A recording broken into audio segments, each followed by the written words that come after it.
on a second.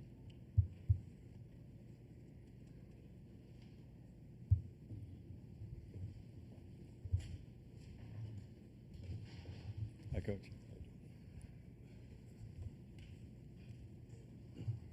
All right, we're joined by Coach Jake Diebler and Micah Parrish. And Coach, we'll ask you to make an opening statement. Then we'll go to questions for Micah.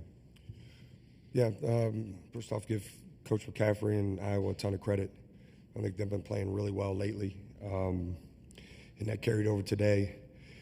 You know, we've guarded the three-point line really well all season, and had some uncharacteristic mistakes there, and like some old veterans do, they made us pay, and I thought ultimately, you know, that was the difference. Thought we had really good fight, played hard. We just, you know, had some defensive errors that they made us pay, and ultimately it was enough to be the difference. Questions for Micah, please? Right here.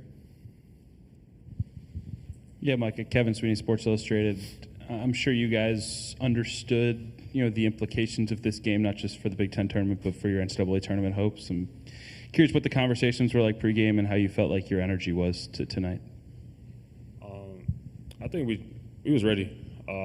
We wanted to win the game. We want to win every game. So not just being in the Big Ten tournament, but we want to win it for us. So we wasn't really looking too far in the future.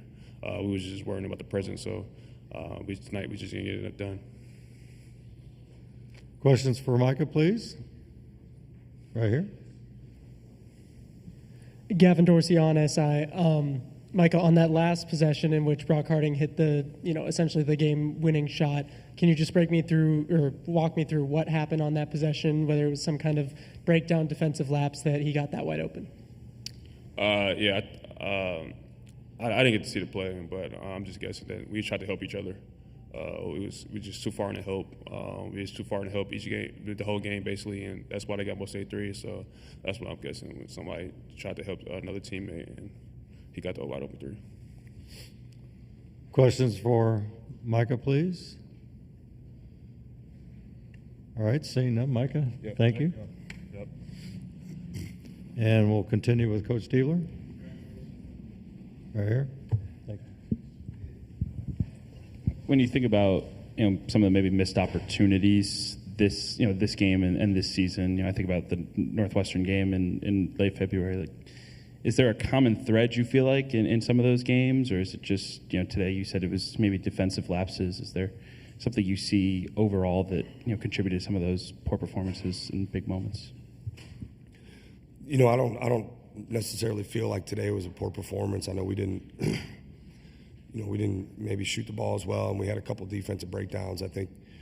But I felt like our energy and our effort was good.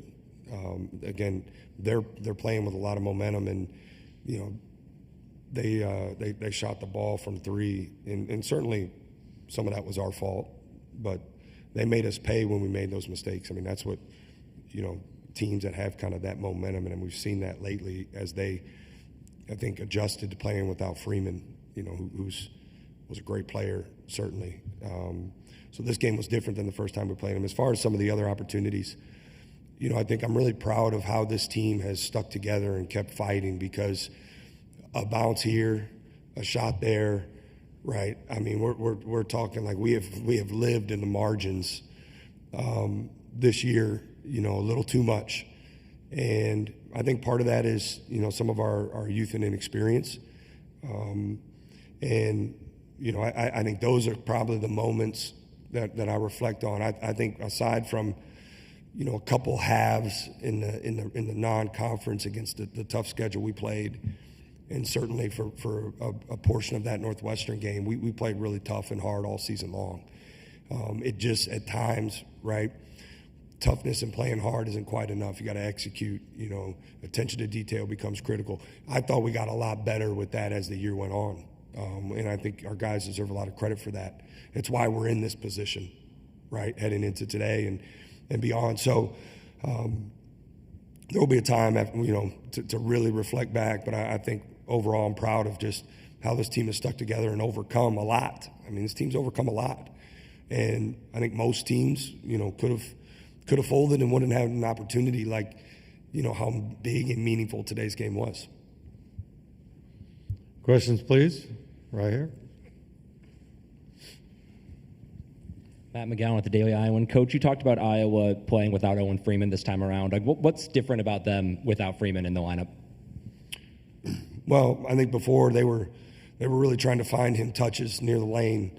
It was a big part of their offense. And not that they weren't doing the other things, right? The motion screening, the ball screen actions, but a lot of what they were doing was predicated off him getting touches. And he's a great player. I mean, he's proven that since the day he came into the league. Now, right, they aren't doing that. Those possessions, which were a significant part of their offense, are no more.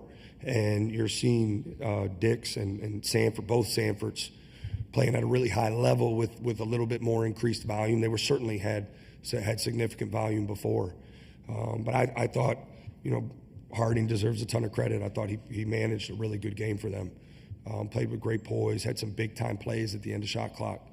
And so I think the dynamic of their offense was a little bit different, certainly. But the foundation of who they were was to play with great pace and, the motion screening and stuff. So I think that's the biggest difference, those paint touches that they were getting or kind of mid-post touches. Right here. In the second half around the U8, you guys tied it, and then they took the 63-61 lead. And I think you guys had 5 cracks at tying it again or going back ahead. And there were 3 turnovers in that stretch, a couple pull-ups. Like, what did you see from your offensive execution in those moments? And did you feel like you got the possessions you wanted, or how did those play out? Yeah, if I remember correctly, one was an offensive foul, which, from my vantage point, certainly, don't necessarily agree with. But the game wasn't won or lost there. Certainly, I think we had an opportunity on a backdoor cut, executed perfectly. We bobbled it right at the rim. That was another one, and so. But we got the ball to some pretty good position, but turnovers certainly, and I think that's been something we've been fighting to get better at. Really, in some of these stretches, is some of these empty possessions with turnovers, and I thought offensively we did some really good things. I thought Bruce Thornton was phenomenal. Again, I think he's one of the best players in the league. I think he deserves to be treated as such in games, and hasn't been for whatever reason this year.